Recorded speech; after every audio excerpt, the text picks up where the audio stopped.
Good day. I'm Neesa Moodley. This is Asset TV. We're at the GEPF Annual Thought Leadership Conference for 2023. I'm here with Dr. Rajiv Sharma, Research Director for the Long-Term Investing Initiative at Stanford. Welcome. Thank you.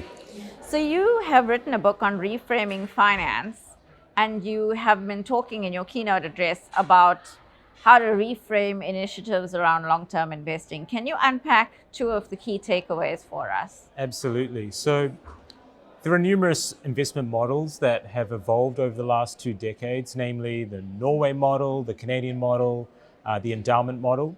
And what we talk about in the book is that investors first and foremost need to understand their identity, which refers to their unique characteristics, the nature of their capital, their people, their information and processes, as well as their enablers for those inputs, governance, technology and culture.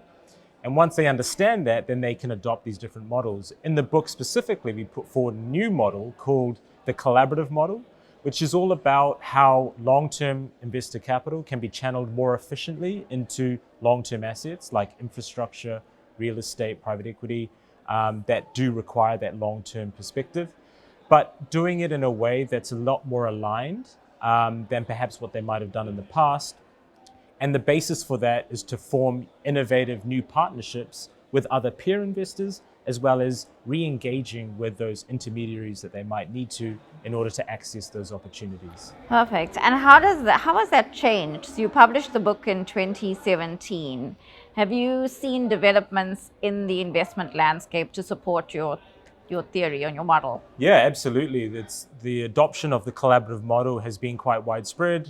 In the US, there have been pension funds that have adopted it, and that has related or resulted in multiple cost savings in accessing alternative investments. The example I would refer to is CalSTRS, the second biggest pension fund in the US, that has saved in the order of $195 million a year since adopting the collaborative model for investing over the last 4 or 5 years. And then another example is actually a new sovereign fund that was created in India called the National Investment and Infrastructure Fund, that was designed in a way to adopt the collaborative model so that it could attract a large amount of global institutional investor capital into India to invest into infrastructure assets domestically there. And so that example essentially sort of highlighted how the sovereign fund in India needed to think a little bit more innovatively around what these large institutional investors needed to be able to invest in a place like India.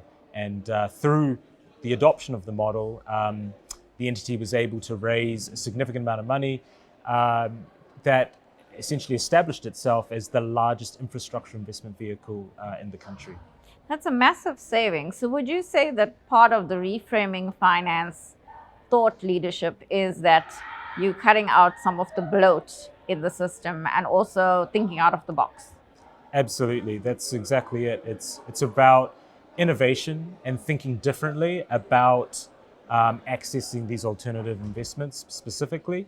And the way to do that is to re-engage with intermediaries so that there's mutual dependency. The asset manager should want your capital in a way that they also need you in the same way that you need them. And so the relationships need to be based on mutual sort of benefit rather than just being a one-way sort of stream, you could say. Great. Thank you so much for sharing with us this morning, Dr. Sharma. Great to have you. No problem. Thank you.